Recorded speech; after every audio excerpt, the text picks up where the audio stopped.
I was an FBI agent for 22 years. I'm a third-generation farmer from Iowa. A survivor of torture from Cameroon. I'm a Catholic priest. In January 2010, we came to Washington, D.C. from many places. Ellington, Missouri. Blacksburg, Virginia. Central Virginia. Conway, Massachusetts. Chicago. Baltimore. Ithaca, New York. Syracuse, New York. Arlington, Virginia. We came to D.C. with one purpose, to close the prison at Guantanamo. Guantanamo is a symbol of everything that is wrong with the way the United States has waged the war on terror. It opened amidst a real fear and hysteria after September 11th. Hundreds of people who were never guilty of any crime were picked up and kept there. They were mistreated, and they continue to be held indefinitely, and it needs to be closed.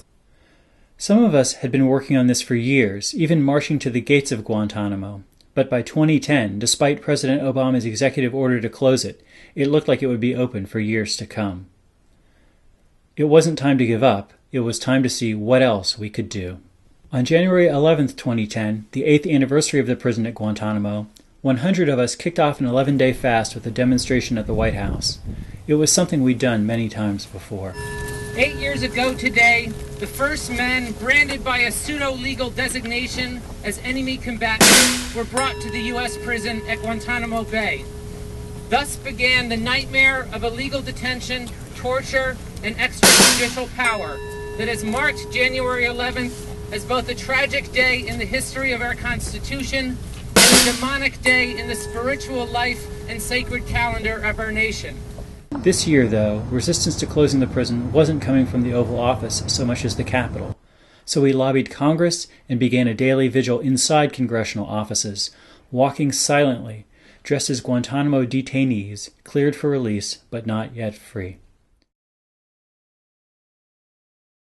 We do need to confront our own crimes, and we need to have a realistic assessment of our nation, which does not mean that we do not love our nation dearly. And we have, the principles upon which the country was founded are still a motivating force for us. They are a motivating force for people around the world. On January 15th, the lawyer John Yoo happened to be speaking at a restaurant in D.C.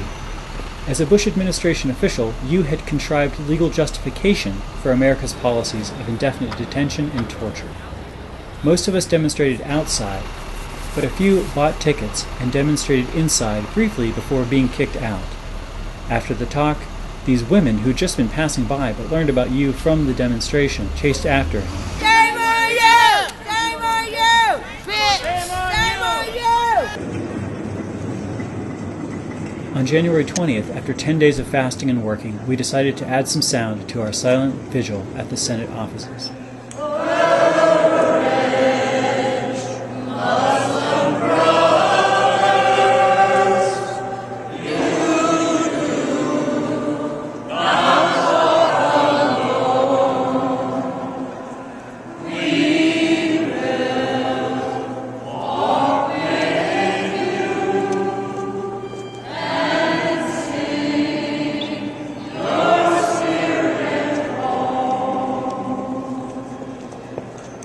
Because I think this issue is one of the issues that really shows that we have a false choice between left and right and conservative and liberal and Republican and Democrat. This is a gospel issue.